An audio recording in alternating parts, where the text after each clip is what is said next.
What's up, everybody? Appreciate you being here. Wanted to let you know before we get into the show, there's a couple of easy ways that you can help me with it. With ideas, problems, solutions to whatever you find interesting, anything from a word to an essay, just send it to me. Through the comment section, wherever you listen, on Instagram or Twitter, I'm on both at The Best Idea, or straight to the email, bestideapodcast@gmail.com. Or you can support it in other ways. You can rate it wherever you listen it to. That's probably the easiest. Subscribing to the YouTube page is very helpful. The most direct way is Patreon. Patreon.com/thebestidea. $1 a month just to show some support. If you do $3 a month, you'll get early access to the Stop the Presses episodes. You sign up once, you don't have to think about it again. I really appreciate your time. And here we go.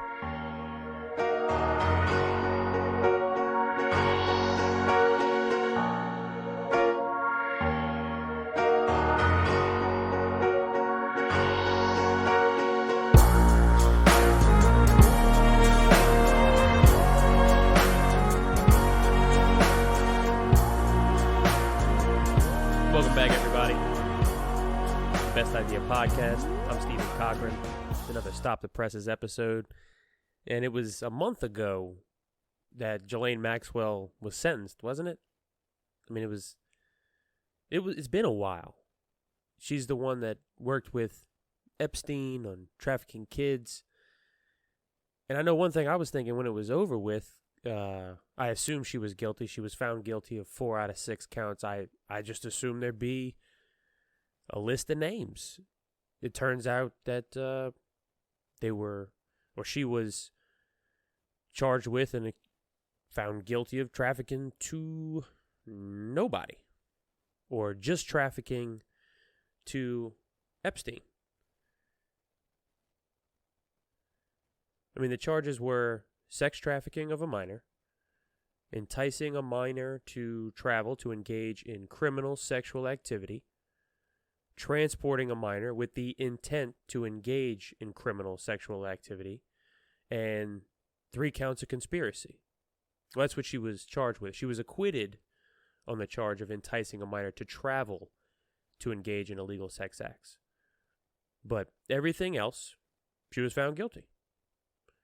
And there's been these names that are out there, like Bill Clinton and Donald Trump and Prince Andrew and Bill Gates. All these people were known to hang out with this guy that was pretty regularly trafficking in young girls, but nobody else came up.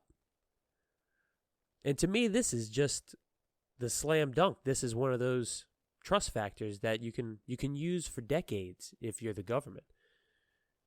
It's powerful people. Throw them out. Throw them out to the wolves.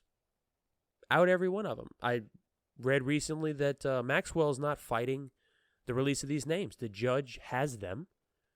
The little black book or whatever you want to call it. She's got the list and is just not releasing it. Nobody's objecting.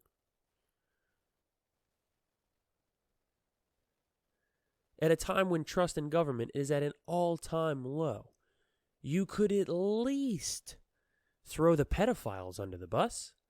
The real ones. I mean, think about that. Democrats have been accused by like 10% of the country for the last 5-6 years of running a pedophile ring. They could actually out some pedophiles. But they're not. And it's just such an easy win to get some trust back. And the trial itself of Maxwell didn't really go the way anybody hoped that it would. The New York Times reported, Rebecca Davis O'Brien and Benjamin Weiser reported in their article, Maxwell prosecutors won their case but shed little light on Epstein. They just kind of point out that the strategy that these lawyers used was really narrow. And so it kind of fed into this conspiracy that the government is trying to protect this list of names. And it doesn't help that the list hasn't come out since. Because what the prosecutors were doing was probably smart. You don't want to get your name out there in a huge public case like this and lose. Because it's not like Maxwell is going to be defended by shitty attorneys. She's got money. She's the daughter of some media mogul in the UK, I believe. I mean, she's going to have a good defense attorney. So for the prosecution to play it close to the vest, that makes a lot of sense. It makes more sense if at the end of everything, when she's actually convicted and the prosecution wins, that the list comes out. And they mentioned it in the article. They said bold-faced names like Mr. Trump, Mr. Clinton, Prince Andrew, Kevin Spacey, all of who've been associated with Mr. Epstein, went unmentioned except for having ridden on his plane. It's the only way that they came up during the trial. To obtain the verdict, prosecutors from the U.S. Attorney's Office for the Southern District of New York pursued what is known within their office as a thin-to-win strategy. They keep it tight. They know what they can absolutely prove, and they don't go outside of that. Their job, we pay them. They work for the government. We pay them to win. That's what they're supposed to do. They're supposed to not step out of bounds and try and prosecute somebody for something that they don't have proof of. It's not a perfect system, but that's the system that we've all agreed to. And the article quotes Russell Capone, who oversaw the investigations of both Maxwell and Epstein before leaving the Southern District this past summer. He said that they were right not to try to expose every nook and cranny of the sordid Epstein drama, which is not what this is about. The decision to just, quote, focus on these victims and put in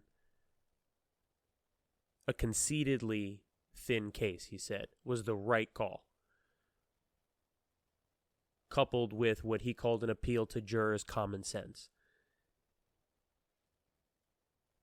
And I mean, as people on the outside of a case, like us, without law credentials, we get involved based on exactly that. Common sense and the little pieces of evidence that come out. Common sense said she was guilty because common sense said he was guilty because he was convicted of it and got a really sweet deal, and then more and more details came out after that. So it was common sense that was driving all of us, but common sense also says to release the goddamn names. That's how you rebuild the trust.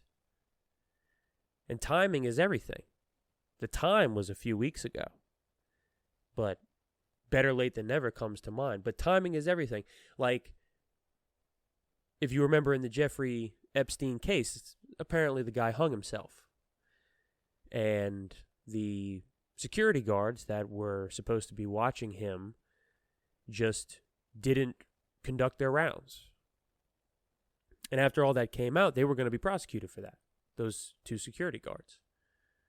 Well, timing is everything. And it doesn't look great when you get the headline from Reuters right after that, written by Andrea Blanco, that says federal prosecutors quietly announced that they've dropped their case against Jeffrey Epstein's jail guards 1 day after the Maxwell guilty verdict. Things like that don't help the trust. It says the two Bureau of Prisons workers that admitted to falsifying records, falling asleep, and browsing the internet on that August 10th, 2019 night rather than doing round checks on Epstein every 30 minutes. Tova Noel, 33, Michael Thomas, 43, had been scheduled for a public hearing on December 16th, but it was suddenly canceled on December 15th. Noel had begun her employment with the Corrections Center in 2018. Thomas held the current position as material handler supervisor in the Correctional Center since 2014. So these people, they knew what they were doing, but they got caught, screwing around and not doing their jobs. Apparently.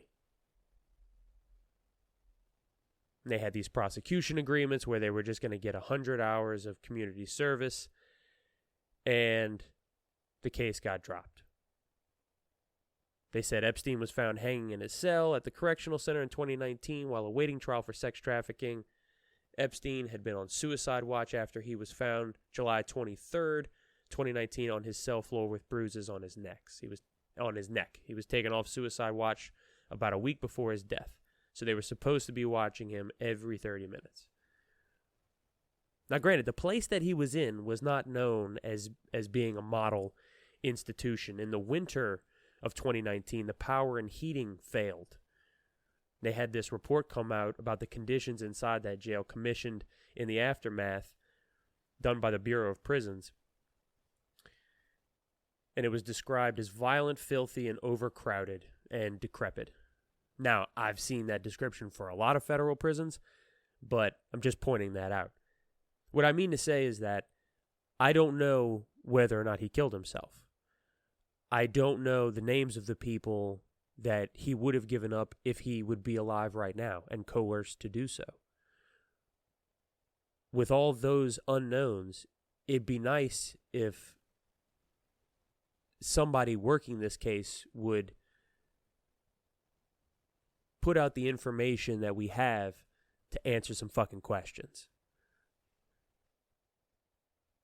I mean, whether any one of us will just outright believe that Epstein killed himself is doubtful. It's a really, really hard one. That's a really hard coincidence to wrap your mind around. Whether we'll ever learn the name of all these men that were involved is doubtful. But we should be glad she was convicted at all, I guess. The government's not doing too well these days. Sometimes they make their desperation really public, like this article in USA Today by Charisse Jones that says, stole something? The IRS says stolen property and bribes must be reported as income. Did you steal a car in 2021? How about taking a bribe? If you did, the IRS says to make sure report it on your taxes. This is actually not fake. When I saw it, I thought it was fake, but right on the IRS website, it is indeed not fake. They even define what the illegal activities are. They say income from illegal activities, such as money from dealing illegal drugs, must be included on your income on Schedule 1, Line 8Z, or on Schedule C if it's self-employed activity. So if you're going to commit a crime, you have to report the income. I mean, it sounds ridiculous. It is how they get a lot of people. You know, famously, it's how they got Al Capone, was on tax evasion. So they put these laws on the books so that when they catch you, if they can get you on direct, drug trafficking charges or murder charges or, RICO, famously, that sort of stuff, they get you on things like this. They can prove that something's stolen, added to your income, and they can put you away for it. But it's just ridiculous when you hear it said out loud. I mean, they have to do that, right? I mean, it's the law. So they have to make it public. Everybody knows it. It just sounds stupid. And I wonder what would be the outcome if they did that. I guess they would pass it along to the FBI if you reported it. I'm not really sure how that would work on the back end. But some laws, when they're said out loud, like in New Orleans, Louisiana, it's illegal to walk your alligator down the street without a leash. It's a law in the books. Silliness. What is not silly is these Apple AirTags. Apparently, this is the number one go-to for stalkers and car thieves.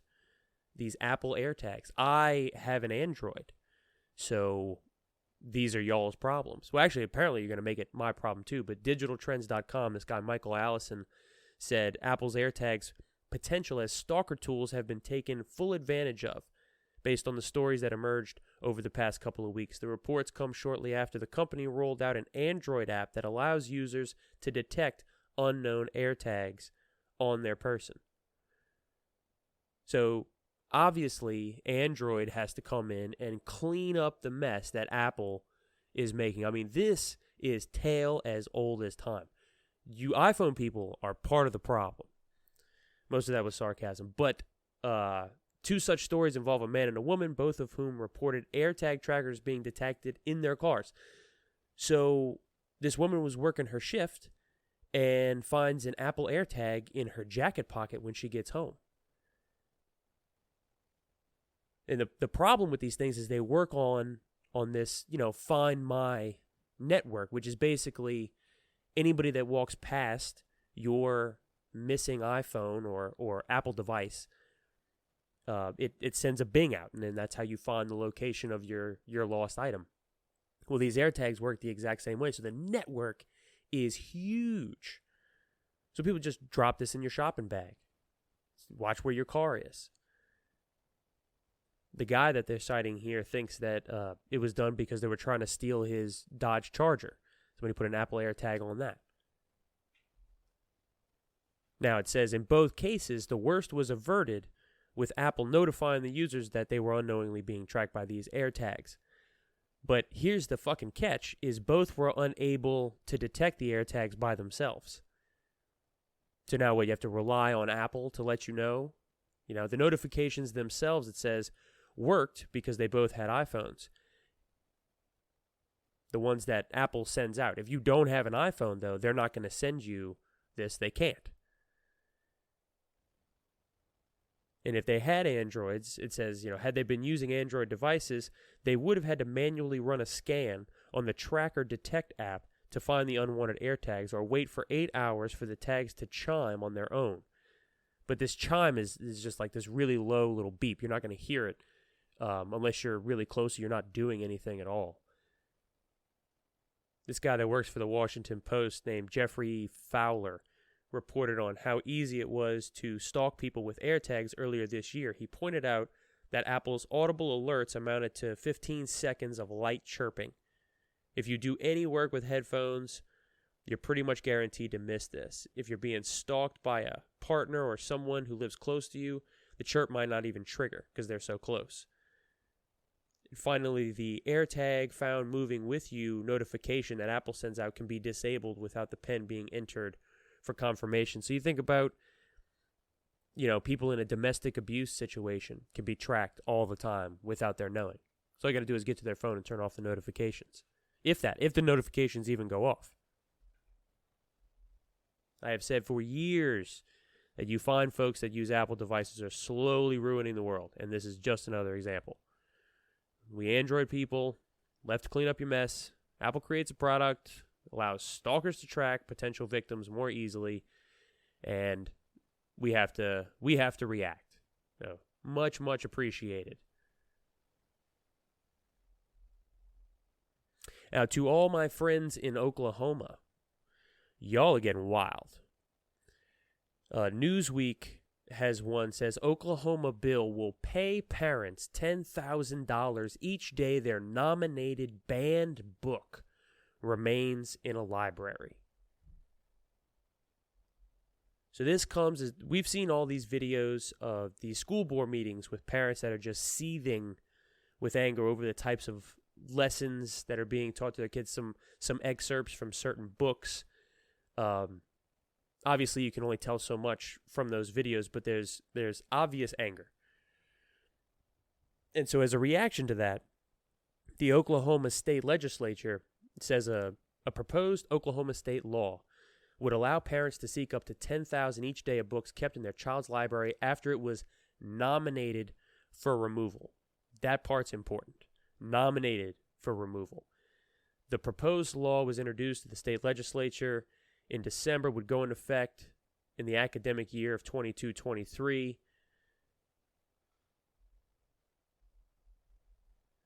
It would allow parents who believe their child's school was carrying a book in violation of the law to submit a written request to the school district superintendent or charter school administrator to remove the book.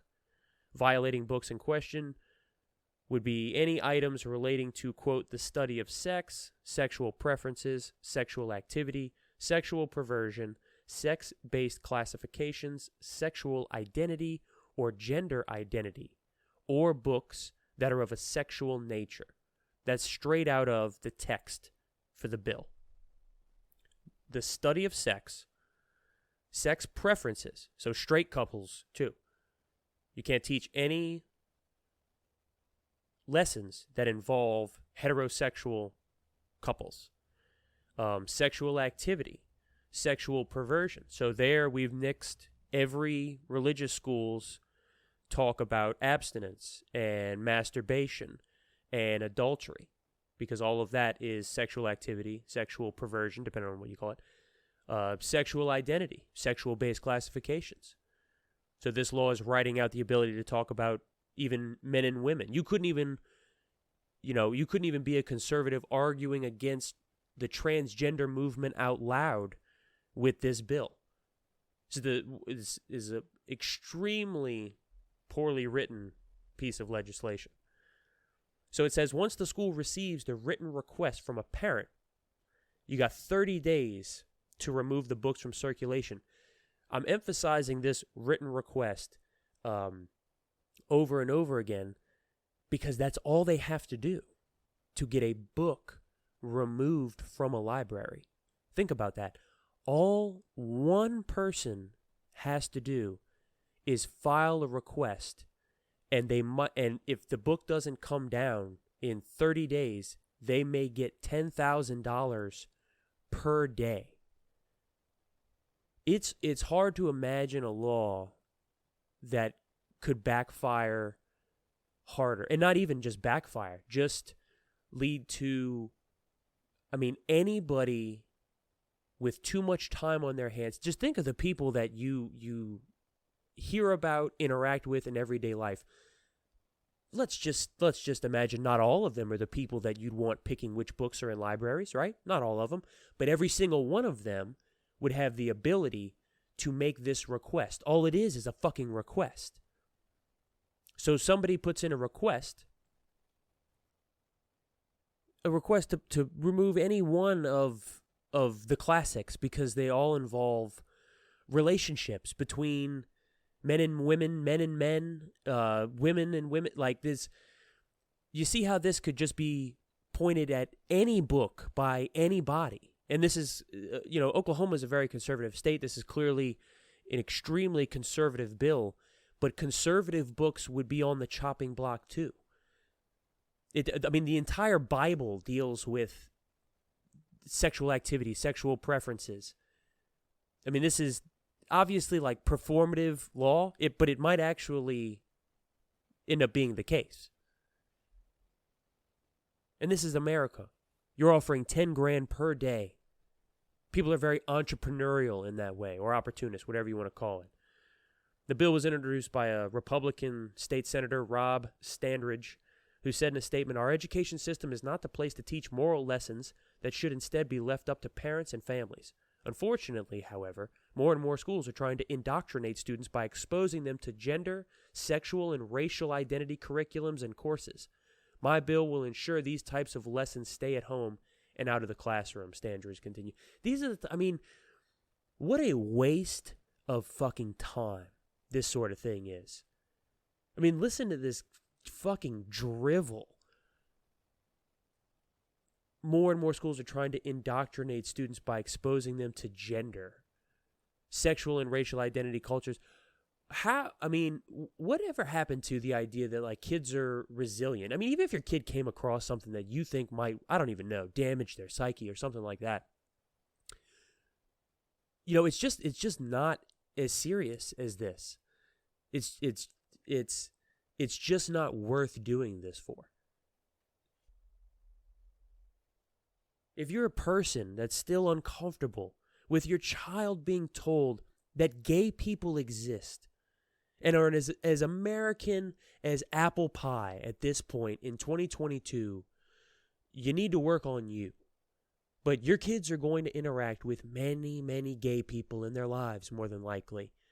It would be the equivalent of not teaching them that there are other religions or other skin colors when it's going to be quite clear to them that that is not the case. We are past this. If your child is not gay, no amount of book reading in the world will make that a reality. And same if they are gay. Gender identity. It's a much newer public conversation. But even that, the important fact to me to remember here is that we as parents or even as educators, we don't have nearly the level of influence with our kids as we think we do. If you think back to your own time in school, maybe there was one or two teachers that really impacted you, right? That you really listened to. But other than that, through high school, it's not as though every teacher is having, these transformative moments in class where kids are just having ideas dawn on them all day. It's just not the way it is. I mean, once they hit 7 years old, most of their personality is baked. The rest of it's like opportunity and peer group. I mean, we don't need to worry that much about these things. I humbly suggest that if your child is old enough to engage in an active shooter drill, where they're trained how to respond if someone shows up to their school to murder them and their friends, then it's silly to think that they can't handle most books. I mean, this is like being drafted in the military at 18 but can't buy a beer till you're 21. It just makes very, very little sense to me. And another thing that makes very, very little sense to me, and it's the same sort of like old way of thinking,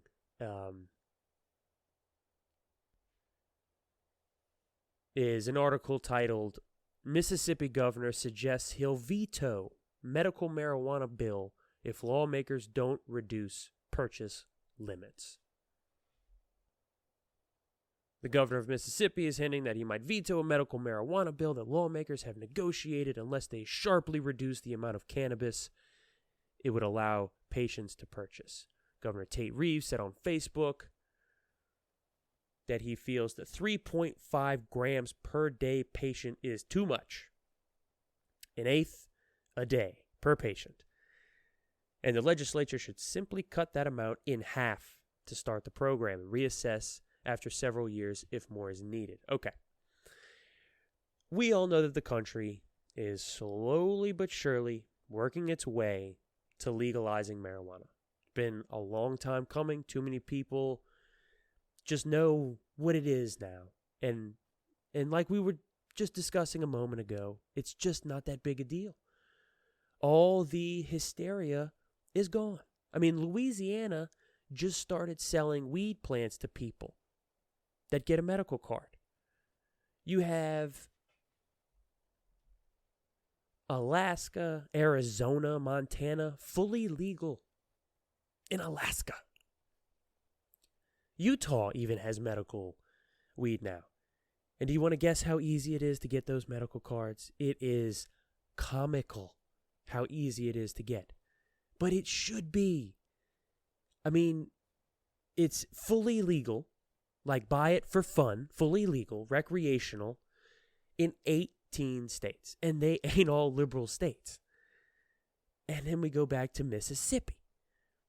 The governor's demand is the latest headache for legislatures as they try to enact a medical cannabis program in line with what the voters approved in 2020 before the state's highest courts invalidated the initiative for procedural reasons. Oh, I remember when that happened. What a fucking gut punch that was. 2020, they voted in Mississippi. The people of Mississippi voted for it, and their the Supreme Court of Mississippi struck down their fucking vote. How disgusting is that? On some little procedural bullshit. I don't remember what it actually was. We might have covered it when it happened. But it was, I remember when that happened. It was terrible.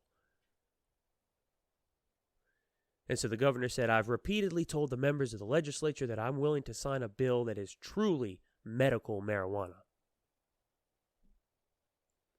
One that has reasonable restrictions to ensure that it doesn't have an adverse effect on Mississippi's economy. One that has reasonable restrictions to ensure that it doesn't disrupt Mississippi families. A program that helps those Mississippians who truly need it for an illness. Why does this guy have to do this? I mean, does he not see the writing on the wall here? You're going to be the only state without something? What's the point? I mean, it's like being in a room full of people and you're the only one wearing the mask. No point. Now, at the same time, what he keeps saying is that they need to reduce the amount. And I will say that for those of us that understand what 3.5 grams is. If you don't smoke weed or haven't, hard for me to believe there are many of you left out there, and I doubt any of y'all are listening to this. But if you have 3.5 grams a day, that ain't bad. You could cut that in half, and you should still be fine. Like an eighth a day. It's almost an ounce a week. That's plenty of weed. Even if you went down to, maybe you can meet a middle on 2 grams a day. 2 grams a day. That's pretty good. But the governor's taking it a little far, maybe. So he said that the bill that they've produced so far is virtually unlimited access to marijuana once you qualify at this 3.5 gram limit. And he says by his count, this will lead to 1.2 billion legal joints. Says, call me crazy, but I just think it's too broad of a starting point, the governor said. If it's determined in the future that more pot is needed in Mississippi, that could always be increased by future legislative sessions. Why not start carefully? I believe that's the reasonable approach. So this guy isn't too bright. And this is their second go at it. It was that vote that I was talking about is 59% wanted it, and the fucking crooks took it away. And so then the legislatures had to reform the bill, or had to create a bill, really, because it was an initiative that made it. So they've had to rework that, and then they've just had a lot of roadblocks for some reason. Like the Agriculture and Commerce Commissioner strongly insisted that his department not be responsible for licensing marijuana businesses. So they had to move that around, and they put that responsibility under the health department, and all these obstacles and things they got to jump through. Look, Mississippi, I like you. Don't miss out on this money. Don't do that. In their first year, Illinois, $52 million the state made in revenue. It's estimated that Mississippi would make $50 million in year one. And it's going to grow, obviously. Alaska, in 2017, okay, they had $1 million in tax revenue from weed. $1 million. And you could argue, I guess, that it's not worth it, sort of. But $1 million. 2020, they made $24 million. Okay? Don't do this to yourselves, Mississippi. Don't let this schmuck fuck this up for you. Seriously. It's too easy. It's an easy win. All right. Well, I'm going to call it a night. Thank you for listening. Thank you for subscribing and sharing and rating and all that stuff. Thank you. I'll see you next time.